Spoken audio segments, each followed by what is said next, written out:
Hello प्यारे दोस्तों, नमस्कार। राधे राधे, जय श्री राधे कृष्णा, राम राम।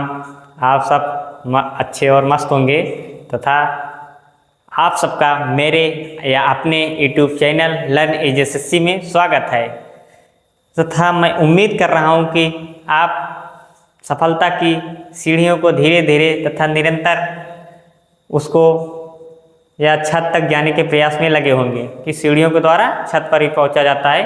तो यहाँ छत का अर्थ है अपनी मंजिल कि आपका लक्ष्य, आप लक्ष्य किस वैकेंसी को तथा किस वर्दी को बनाए रखे हैं। ये बहुत बड़ी चीज़ होती है तथा बहुत मायने रखता है आपकी लाइफ में। ठीक, आइए आपका ज़्यादा टाइम ना लेते हुए व्हाइट बोर्ड की तरफ चलिए। आप मूल कर्तव्य तथा राज्य के नीति निर्देशक, या मूल कर्तव्य तो नहीं बोल सकते, मौलिक अधिकार तथा राज्य के नीति निर्देशक तो जान लिए कि हमको क्या अधिकार है, हम सरकार के द्वारा कैसे काम कराएं, लेकिन फंडामेंटल ड्यूटीज भी जानिए कि आपका मूल कर्तव्य तथा मौलिक कर्तव्य क्या है देश के प्रति। अगर आप मूल कर्तव्य तथा मौलिक कर्तव्य नहीं जानते तो आपका एक कोई अधिकार नहीं है कि अपने मौलिक अधिकार को सरकार द्वारा पूरा कराएं।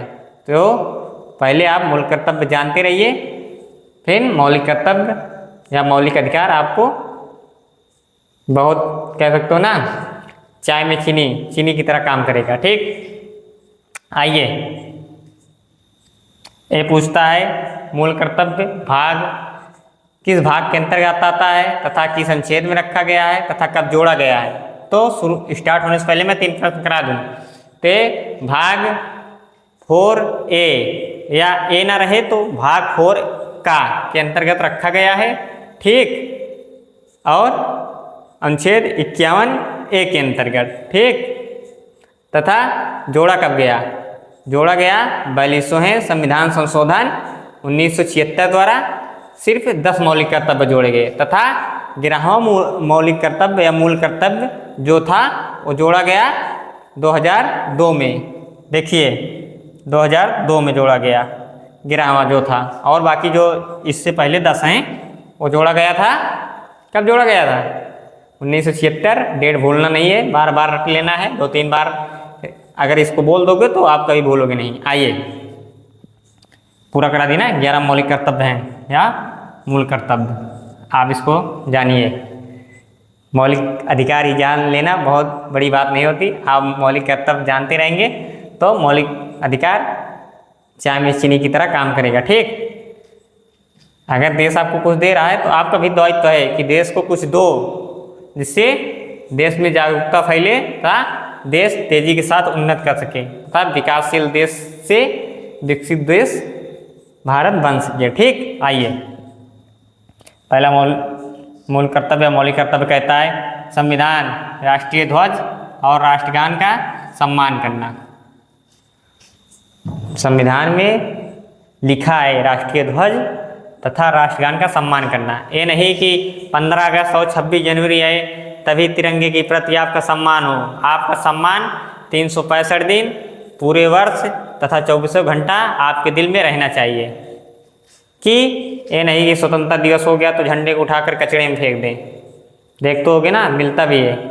तो 15 अगस्त 26 जनवरी तो सभी देशभक्ति दिखाते हैं, लेकिन जो 365 दिन देशभक्ति के हिसाब से काम करता है वही सच्चा देशभक्त होता है, चाहे हम हो चाहे आप हो। ठीक, तो इसीलिए फंडामेंटल ड्यूटीज जानना बहुत जरूरी है। पहला हो गया। आ जाइए दूसरा, स्वतंत्रता संग्राम के आदर्शों का मानना और पालन करना।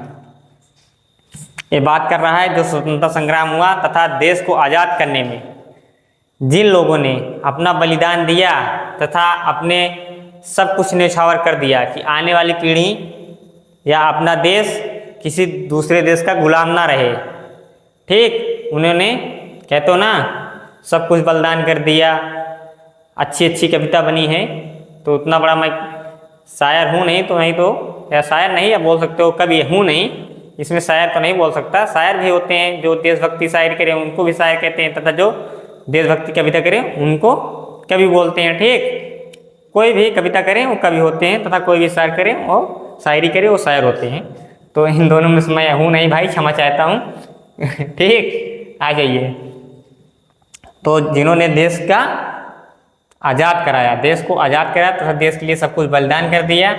आप सब जानते हैं ऐसे वीर सपूतों को, ऐसे वीर महान नेताओं को, ठीक, ऐसे वीर स्वतंत्रता संग्रामियों को बताने की कोई ज़रूरत नहीं है। तो उनके प्रति आपके दिल में हमेशा सम्मान रहे, उनको गाली ना दो। गाली तो यहाँ भगवान, जनता जो है, मनुष्य या हम तुम आदमी, भगवान को दे देती है तो आम आदमी है भाई, लेकिन सम्मान रहना चाहिए, ठीक, गाली वाली नहीं देना चाहिए। ये लिखा है अपने मूल कर्तव्य या फंडामेंटल ड्यूटीज अपना कहता है। आ जाइए फंडामेंटल ड्यूटीज तीसरा क्या कहता है, भारत की संप्रभुता, एकता और अखंडता की रक्षा करना, ठीक। भारत एक रहे तथा संप्रभु रहे। संप्रभु मतलब स्वयं का प्रभु रहे, किसी दूसरे देश के अधीन न रहे, वो अपना निर्णय लेने में स्वयं सक्षम रहे। इन सब का अर्थ बता दे रहा हूँ। तथा देश में एकता बनी रहे, ये न रहे कि तुम हिंदू हो, तुम मुस्लिम हो, तुम सिख हो, तुम क्रिश्चियन हो। सबसे पहले देश आता है, बाद में अनेक जातियाँ आती हैं तथा विभिन्न प्रजातियाँ आती हैं, ठीक। अगर आप ऐसे कर रहे हो तो मानव और पशु में आप तो फिर बोल सकते हो पशु से भी आपकी तुलना नहीं की जानी चाहिए। मैं तो बेवकूफ़ हूँ जो आपकी पशु से तुलना करने जा रहा हूँ, क्योंकि पशुओं में भी इतना भेदभाव नहीं रहता है। रहता है तो कुछ रहता है और बिल्कुल नहीं रहता है, ठीक। या बोल सकते हैं 10% रहता है, 90% नहीं रहता है, तो ये नहीं रहना चाहिए। सबसे पहले देश, फिर उसके बाद अन्य चीज़ें आनी चाहिए। पहले अपना देश है, ठीक, वही उसी की रक्षा करने की बात कर रहा है, रट लेना है। ओके, बाकी भी ट्रिक बताऊंगा लास्ट में। आ जाइए चौथे की तरफ, देश की रक्षा करना, आवश्यकता पड़ने पर राष्ट्र की सेवा करना। देश की तो रक्षा स्वयं करें, उठते जागते सोते और तथा राष्ट्र की सेवा भी करें। ये नहीं कि राष्ट्र की सेवा करना सिर्फ एक ही माध्यम है कि आप सेना में चले जाएं। आप देश की सेवा तथा राष्ट्र की सेवा के और अनेकों मार्ग हैं। आप प्लेटफार्म या रेलवे यात्रा की सफ़र कर रहे हैं, विकलांग व्यक्ति बैठा है, अपनी सीट खड़े होकर पहले उसको दे देते हैं, जो उस सीट या उसके पात्र है, आप उठकर 1-2 घंटे सफ़र कर लेते हैं, आप स्वस्थ हैं, तो वो भी देश की सेवा के अंतर्गत आता है। तथा कोई बुजुर्ग की आप रोड पार करा देते हैं तथा ज़रूरत पड़ने पर उनको एक टाइम का भोजन दिला देते हैं, ये भी देश की सेवा है, ठीक। आप एक गरीब बच्चे को फ्री में पढ़ा दें, ये भी देश की सेवा है, ठीक। कम कॉस्टली में पढ़ा दें, ये भी देश की सेवा है। जैसे खान सर कर रहे हैं ना, जानते हो ना, Khan sir is the best teacher. Khan sir ना होते तो शिक्षा में इतनी बड़ी क्रांति आ पाना संभव नहीं था, ठीक। खान सर के पास ये वीडियो मेरी जरूर पहुंचाइए। ये नहीं कि फेमस होने के लिए कह रहा हूँ, क्योंकि भाई शुरू में मैं भी उसी प्लेटफॉर्म से पढ़ा था, फिर बाद में बड़ी तैयारी करने के लिए अच्छे प्रोफेसरों से पढ़ा, तथा मैं स्वयं को खुद रगड़ा लाइब्रेरी में बैठकर 2-2.5 साल 3 साल अच्छी किताबें चाटा हूँ, जो कहते हैं ना, अच्छी किताबें ख़त्म किया हूँ, NCERT से लेकर स्टैंडर्ड बुक, ठीक बाबू। हाँकने उकने वाली बात नहीं, जो मेरे ग्रुप में पढ़ते थे वो जानते हैं, उनसे पूछोगे तो बताएंगे कि हाँ। आइए, तो राष्ट्र की सेवा करने का सिर्फ एक मार्ग ही नहीं कि आप सरकारी नौकरी में जाएं या आर्मी या फौज में जाएं। आप राष्ट्र की सेवा उठते बैठते सोते जागते हर टाइम कर सकते हैं। उसके लिए कई माध्यम हैं, ठीक। आप ये देखिए कि आप किस लाइन में या तथा किस क्षेत्र में तथा किस योजना के अंतर्गत सक्षम हैं, उसी क्षेत्र में सेवा करिए। वही है राष्ट्रीय सेवा, वही है देश की सबसे बड़ी सेवा, ठीक। आ जाइए फंडामेंटल ड्यूटीज, 5वां आपका क्या कहता है, जानिए। समाज में सद्भाव और भाईचारा बढ़ाना, स्त्रियों के सम्मान की रक्षा करना। अगर अपनी बहन बेटियां तथा माता के सामान जो हैं, उनकी इच्छाओं का तथा उनकी परंपरा रीति रिवाजों का हमेशा सम्मान करना, ठीक। सम्मान करना हम तुम या आप सबका सबसे पहला धर्म यही है, ठीक। तथा भाईचारा बना के रखना एक दूसरे में, हर एक समुदाय से। देख लो, एक समुदाय में कई तरह के व्यक्ति रहते हैं, तो हिंदू मुस्लिम बहुत कम रहना चाहिए, और सिख क्रिश्चियन बहुत कम रहने चाहिए कि तुम क्रिश्चियन से वो वाई ग्रुप मानते हो, तुम हिंदू मानते हो, तुम मुस्लिम मानते हो। ठीक है, जो करते हैं उनको उनका खुदा देख रहा है, जो हम तुम करेंगे हमारा ईश्वर देख रहा है। ठीक, तो उनको उनका परिणाम खुद मिलेगा, लेकिन आपको नहीं करना है क्योंकि उसके लिए ईश्वर बैठा है। लेकिन हाँ, अगर ज़्यादा अति कर देता है कोई व्यक्ति तो शांत भी नहीं रहना है, उसका जवाब भी देना है। ये भी अपने शास्त्र, ठीक, शास्त्र में लिखा है कि जरूरत पड़ने पर शस्त्र और शास्त्र दोनों उठाएं। ठीक, तो किसी के लिए चूकना नहीं है कि नहीं तो कह दो तुम आके आज हमको ज्ञान फैलोगे। हाँ, आपको जानकारी है, ये बहुत बड़ी बात है। ठीक, कि जरूरत पड़ने पर शस्त्र और शास्त्र दोनों उठाएं, वही सबसे बड़ा योद्धा है। ठीक, उसी की बात करता है आर्टिकल, अरे आर्टिकल बोल रहा हूँ यार, आर्टिकल पढ़ाते पढ़ाते वही ध्यान आ जाता है कि आर्टिकल है फंडामेंटल ड्यूटीज। ठीक, आ जाइए, फंडामेंटल ड्यूटीज 6 क्या कहता है? भारत के सम संस्कृति की सुरक्षा और संरक्षित करना। ठीक है, सुरक्षित तथा सुरक्षा बोल सकते हैं, सुरक्षित संरक्षित करना। सम संस्कृत मतलब रीति रिवाज। जैसे प्राचीन काल से आपने यहाँ देख तो बहुत चीज़ें होती चली आ रही हैं, जैसे रक्षाबंधन ही देख लो, हाँ, हिंदू में त्यौहार, होली देख लो, दीपावली देख लो। ठीक, तो मुस्लिम में मुस्लिम भाइयों त्यौहार देख लो, मुहर्रम देख लो और ईद देख लो, हाँ, और एक दो त्यौहार है, बकरीद देख लो उनका। तो उनकी संस्कृति प्राचीन काल से चली आ रही, तो उसके लिए आप जिम्मेदार नहीं होते कि आप इसको मनाना छोड़ दीजिए। ठीक, ना हम ना तुम, ये फंडामेंटल ड्यूटीज कहता है। अधिकार जानने के साथ साथ अपना कर्तव्य भी जानो, तभी हो सच्चे देश के नागरिक। ठीक बाबू, ओके, आ जाइए आर्टिकल से फंडामेंटल ड्यूटी 7। सॉरी ब्रो यार, बार बार वही आर्टिकल निकल जाता है, पता नहीं क्यों। हमको लगता है मैं आर्टिकल पढ़ा, लेकिन आज मैं फंडामेंटल ड्यूटीज पढ़ा रहा हूँ, जो आर्टिकल 51A तथा का के अंतर्गत आता है तथा भाग 4 का के अंतर्गत आता है। तो जो जोड़ा गया था बाल संविधान संशोधन 1976 में, शुरू के 10 जोड़े गए थे, 11वां 2002 में जोड़ा गया था, 86वां संविधान संशोधन 2002 में जोड़ा गया था ना। हाँ, आ जाइए, 7वां क्या कहता है? वन्य जीव, झील, नदी, वन्य जीव आदि प्राकृतिक पर्यावरण की रक्षा करना। बताओ, जंगलों की रक्षा करो, पेड़ों को मत काटो, नदियों का उनका जगह मत छीनो कि नदियों के किनारे जाकर कब्जा कर लो, 2-4-5 साल बाद वहीं बाढ़ आ जाए तो बोलो कि ये तो मेरा आर्थिक नुकसान हो गया। भाई, उनकी जगह है, उनकी जब मर्जी कहेंगे उस किनारे से बहेंगे, जब उनका मर्जी करेगा इस किनारे से बहेंगे। तो उनको घाट, उनका जो प्राचीन काल से हिसाब से निकाल लीजिए, जितना उनका घाटों का विस्तार है उतना छोड़कर आप जो विकास करेंगे वो हमेशा सक्षम रहेगा। नहीं तो कहोगे प्राकृतिक आपदा तो आर्थिक स्थिति 500 करोड़ 400 करोड़ का नुकसान हो गया, गंगा में बाढ़ आई तथा कई गरीबों के घर बह गए। भाई, क्यों गंगा किनारे जाकर घर बनाओ? अपने पूर्वजों से पूछो कि कभी यहाँ से बही है, अगर बही है तो वहाँ ना बनाओ कि गंगा माता कभी इधर से बहती थी और उधर से बहती थी तो उधर घर मत बनाओ। ठीक, नदियों की जगह ना हड़पो तथा पेड़ पौधों को ना काटो। अगर प्राकृतिक को आप कहते हैं, प्राकृतिक को आप 10% देंगे ना, प्राकृतिक आपको 100 गुना लौटा कर देती है। 100 गुना भाई, 100 गुना लौटा कर देती है 10% कलम। कभी दे के देखिए, नुकसान कलमा कभी किए हो? कभी 4 पेड़ लगाए हो? कहते तुम बड़े लगाए हो, मैं तो 2-4 पेड़ लगा चुका हूँ, अब तुम बताना तुम कितने लगाए हो। ठीक, मैं तो 2-4 लगा चुका हूँ। ये जरूरी नहीं कि मैं फेसबुक और इंस्टाग्राम पर डालूँ तभी जानूँ। अब तुम्हारी बारी है कि तुम कितने लगाए हो। प्राकृतिक पर्यावरण जितनी है सबकी सुरक्षा करना तथा उसमें पर्यावरण में निवास करने वाली प्रजातियाँ, तरह तरह के जीव जंतु विलुप्त न हो पाएँ, जिससे जैव मंडल या जैव विविधता बढ़िया से बना रहे। आ जाइए, मैं अगर ज़्यादा बारीक में चले जाऊँगा तो जिन बच्चों को नॉलेज नहीं रहेगा वो कहने लगेंगे कि ये क्या बहकी बातें करने लगता है। तो बहकी बातें नहीं करता हूँ, आपको गहराई में ले जाने का प्रयास करता हूँ, लेकिन फिर दिमाग में आ जाता है गहराई में नहीं ले जाना, नहीं तो भाग जाओगे, देखोगे नहीं मेरी वीडियो। आ जाओ। 8, वैज्ञानिक दृष्टिकोण, मानववाद और ज्ञानार्जन की भावना को विकसित करना।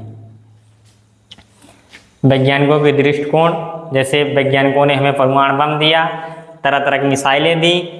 ठीक, उनका दृष्टिकोण था कि हम देश को आत्मनिर्भर बनाएं, रक्षा के क्षेत्र में भी तो वही है, उसका भी सम्मान करना है। ठीक है, अपने नज़रिए को बदलना है, वैज्ञानिकों के प्रति सम्मान बनाए रखना है, तथा आप भी वैज्ञानिक बने, आगे चलकर ज्ञान अर्जन करें। राष्ट्र में भी कहता है ज्ञान अर्जन की भावना विकसित करें, उनसे कुछ सीखें। नहीं तो धीरे धीरे सब देश के वैज्ञानिक खत्म कर हो जाएंगे। सॉरी भाई, अगर खत्म हो जाएंगे।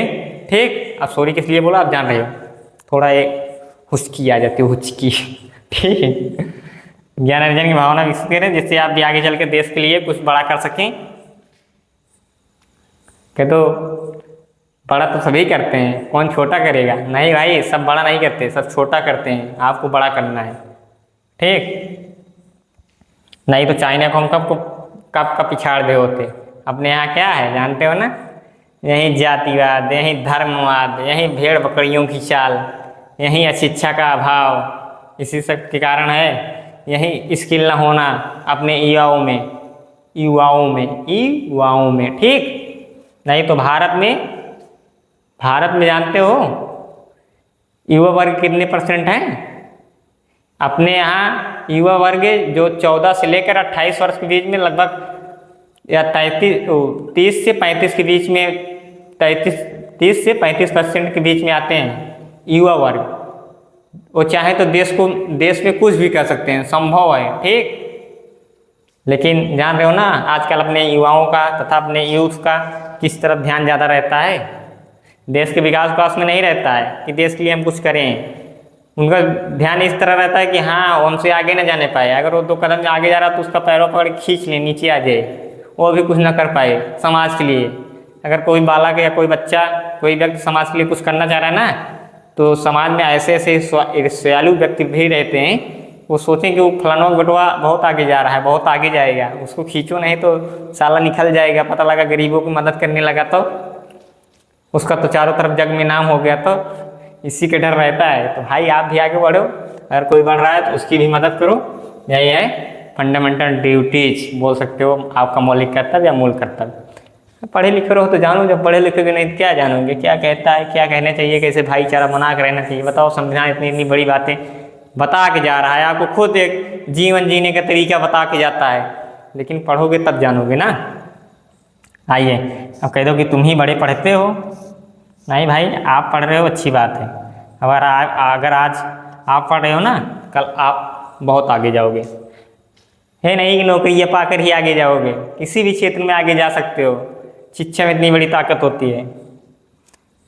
हाँ, ये फंडामेंटल ड्यूटी 9, सार्वजनिक संपत्ति की रक्षा करना और हिंसा से दूर रहना। देख लो, जो बात अभी बताया ना, वही कह दिया फंडामेंटल ड्यूटीज बाबू, कि सार्वजनिक संपत्ति, सरकारी धरोहर, जैसे लिखा रहता है ना, रेलवे आपकी संपत्ति है, रेलवे आपकी संपत्ति है, ये ताजमहल आपकी संपत्ति है, इसकी रक्षा करने आपके स्वयं दायित्व है ना।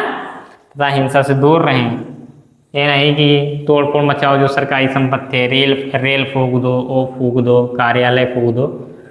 फंडामेंटल ड्यूटी ये भी कहता है इन सबसे दूर रहने चाहिए सभी देश के युवाओं को। ठीक, जरूरत पड़ने पर करना भी चाहिए। अगर कोई तानाशाह बन रहा है तो जरूरी है, अभी नेपाल में हुआ है, इसलिए नहीं कि सब में पॉजिटिव देखना है। जितनी फंडामेंटल ड्यूटीज हैं सब में पॉजिटिव निगेटिव दोनों देखना है। अगर आप पॉजिटिव नहीं जानते तो आपका नेगेटिव जानने का कोई अधिकार नहीं है। नहीं तो पता लगा इसमें सब नेगेटिव जानो, पॉजिटिव एक भी नहीं जान रहे हो, तो आप बैल हो, बैल। ठीक, पॉजिटिव निगेटिव दोनों जानोगे तो दोनों इस्तेमाल कर लोगे। नेपाल में देखे ना, वहाँ की युवाओं ने सरकार को कैसे 2 दिन में गिराया खटाक से, प्रधानमंत्री देश छोड़ कर भाग गए ना। ये होती है युवाओं की पावर, यूथ जनरेशन, वो है असली युवा। कभी देखो गोरखा रेजिमेंट ने देखो, बहुत ताकतवर होते हैं तथा बहुत वो होते हैं, युद्ध करने की क्षमता उनकी बहुत ज़्यादा रहती है, इसीलिए उनको भी अपने देश में शामिल किया गया है। जो गोरखा रेजिमेंट रहती है ना, वो नेपाल के एरिया की हैं ज़्यादातर, जो नेपाल सटे जिले हैं तथा कुछ नेपाल के भी रहते हैं। नेपाल वाले भी गोरखा रेजिमेंट में भर्ती होते हैं। न जानते हो तो जानो अपने देश में। ठीक, ये सब जानने वाली बात है। अपना अपना देश के युवक तो सुट्टा मारने में बिजी है, जुआ खेलने में बिजी है। तो फलानवा का बेटवा क्या कर रहा है, उसको खींचो नहीं तो आगे जा रहा है, इसमें बिजी है। सब में बिजी रहो लेकिन शिक्षा में बिजी रहो तो ज़्यादा अच्छा है। ठीक, आप कह दो पढ़ाओ नहीं तो खूब ज्ञान पे लोगे, मैं भाग जाऊँगा। ज्ञान नहीं चल रहा हूँ, अब कुछ दे रहा हूँ, लीजिए, शांतिपूर्वक लीजिए। फंडामेंटल ड्यूटीज 10वां कहता है कि व्यक्तिगत और सामूहिक गतिविधियों में उत्कृष्टता के लिए प्रयास करना। देखो जो मैं बात कर देता हूँ वहीं आगे आ जाता है, वहीं जो फंडामेंटल ड्यूटी कि अपने स्वार्थ के लिए नहीं जीना है, सामूहिक जिससे समुदाय या समूह का भला हो सके वो चीज़ें सीखना है आपको तथा करना है। ठीक, दोनों। तथा उत्कृष्टता मतलब जोश कहते नहीं, एक हिसाब से एनर्जी करना है, एनर्जी के हिसाब से दिखाना है, प्रयास करना है हर क्षेत्रों में। जैसे बढ़ चढ़ के हिस्सा हम तुम तरह तरह के क्षेत्रों में लेते हैं, खेल कूद में, हर एक चीज़ में। तो ये सब जब रहेगा ना तो देश का यूथ जो आने वाली पीढ़ी रहेगी वो भी हमसे तुमसे कुछ सीखेगी तथा वो और आगे जाएगी। यही रहता है मेन चीज़। अब आ जाइए फंडामेंटल ड्यूटी 2011 जो 2002 में 6वें संविधान संशोधन में जोड़ा गया। इसमें है 6 से 14 वर्ष के बच्चों को निःशुल्क और अनिवार्य शिक्षा दिलाना। ठीक, कि अनिवार्य है दिलाना 6 से 14 वर्ष के बच्चों को। ये काम करता है आज के समय अपना प्राथमिक विद्यालय तथा कई देश के युवा भी कर रहे हैं जो फ्री में पढ़ाते हैं फुटपाथ वाले बच्चों को शहर वाहर में। ठीक, अब लास्ट में जाते जाते मैं बता दूं कि ये पूछता कैसे है। कभी कभी ये भी पूछता है, क्या पूछता है कि देश और संविधान से संबंधित फंडामेंटल ड्यूटीज़ कितने हैं, तो आपको मारना है 4, 1 2 3 4। शुरू के जो 4 फंडामेंटल ड्यूटीज़ हैं वो संविधान तथा देश के हित में बात करते हैं। फिर बात करता है समाज तथा संस्कृति के हित में कितनी फंडामेंटल ड्यूटीज़ हैं, तो आपको मारना है आंसर 5, 5 से लेकर 8 तक, 5 6 7 8 9। ठीक, फिर कभी कभी क्या पूछता है, कहते हो ये तो कभी कभी पूछता है, अरे हमेशा पूछता है। जब उसका मर्जी कहता है कि तब उठा कर दे देता है, तब पूछ लेता है। ठीक, क्या व्यक्तिगत तथा नवीन कर्तव्य कि हर व्यक्ति का क्या कर्तव्य है तथा नए कर्तव्य क्या है व्यक्ति के 10 और 11 ये नए हैं। ठीक, ये भी आपके कर्तव्य हैं कि व्यक्तिगत और सामूहिक गतिविधियों में उत्कृष्टता के लिए प्रयास करना तथा 6वें संविधान संशोधन 2002 में जो जोड़ा गया 6 से 14 वर्ष के बच्चों को निःशुल्क शिक्षा प्रदान करना। ठीक, अब आ जाओ इसकी ट्रिक। बाकी सब बता चुका हूँ, नहीं कि तो नहीं बताएगी जो किनारे लिखे हो गुरुजी, बता दिए हूँ बाबू। शुरू में बोला उसको, मैं खड़े होकर वहीं आया ना जब उस पर 2-3 मिनट जो बताया था उसी भी बताया था। अब आ जाओ ट्रिक, आपको याद कैसे करना है। ट्रिक जाते जाते ट्रिक देख लीजिए। अगर आप इतनी बड़ी बड़ी लाइन तो नहीं याद कर पाओगे, लेकिन अगर इतना याद करोगे तो ये लाइनें आराम से बन जाएंगी। तो आपको लाइन बनाना कैसे है, संविधान संघ सेवा, संविधान संघ सेवा, भाई संस्कृत पर्यावरण, कि भाई के साथ संस्कृत और पर्यावरण बोल सकते हो। भाई के लिए भाई के साथ बोल सकते हो। पर्यावरण और विज्ञान संपत्ति का साझा करना, भाई के साथ पर्यावरण संपत्ति और विज्ञान का साझा करना। ठीक, संपत्ति भी आ गया। और उत्कृष्ट शिक्षा प्रदान करना, मतलब अपने उत्कृष्ट शिक्षा का यही मेन लक्ष्य होना चाहिए कि भाई के साथ हर चीज़ साझा करो। क्या, पर्यावरण विज्ञान संपत्ति शिक्षा। ठीक, उत्कृष्ट शिक्षा का मतलब यही है पर्यावरण विज्ञान संपत्ति। ठीक, तथा संस्कृति, अपना कल्चर न भूलो, सम्मान करो अपने भाइयों का। और संविधान संघ तो जानते हो, संविधान संघ हो गया 11। तो आपको कैसा लगा मेरा कंटेंट है? कहते हो अटक जाते हो यार, वैसे ऐसी लैंग्वेज बनी है तो अटक जाना ही पड़ता है। कैसा लगा मेरा कंटेंट आपको कमेंट में ज़रूर बताना है तथा मैं आशा कर रहा हूँ कि आपको कंटेंट बहुत बेहतर लगा है। आप कमेंट करें ना कमेंट करें, लेकिन मेरी अंतरात्मा से आवाज़ आती है कि मैं बहुत अच्छा पढ़ाया हूँ, आपके समझ में ज़रूर आया है। अगर मेरी गलतफहमी है तो इसे मेरी गलतफहमी ही रहने दीजिए दोस्त, क्योंकि इससे कितने व्यक्तियों का जीवन बन रहा है। ठीक, उनको समझ में आ रहा है चीज़ें, जो अच्छे अच्छे टीचरों से नहीं समझ में आती थी। इसीलिए मैं अपना कार्यक्रम जारी रखा हूँ, क्योंकि कई भाइयों लोगों ने कहा कि आप जो पढ़ाते हो समझ में आ जाता है। आपका मैं आप अपने से छोटा आपको मान के पढ़ता हूँ और अपने लैंग्वेज में बताते हो, इसलिए जल्दी दिमाग में घुस जाता है।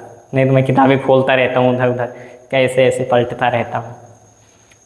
तो ज़्यादा से ज़्यादा सपोर्ट करिए भाई, तथा अपने परिवार यूट्यूब चैनल लर्न एजेएसएससी को ज़्यादा सपोर्ट करें, तथा पढ़ाई वाले ग्रुप में शेयर करो भाई। पढ़ाई वाले ग्रुप में शेयर करोगे तो शिक्षा के, कहते हो ना, शिक्षा और दूध है जो जितना पिएगा, शेरनी बोल सकते हो, लेकिन शेरनी नहीं लगाते, मत कहना कि शायरी गलत कर रहे हो। शिक्षा शेरनी का वो दूध है जो जितना पिएगा उतना दहाड़ेगा। तो जो व्यक्ति शिक्षित रहेगा और समाज में किसी न किसी प्रकार से तरक्की कर लेगा, तथा अपना जीवन यापन भी एक सौंदर्यीकरण के हिसाब से कर लेगा, ठीक, और एक गोल के हिसाब से। तो अब मैं अपनी बारी को यहीं विराम दे रहा हूँ, नहीं तो बातें बहुत ज़्यादा खींच जाती हैं।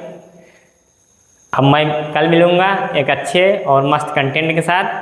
बाय बाय प्यारे दोस्तों, भाइयों, ठीक, जय हिंद।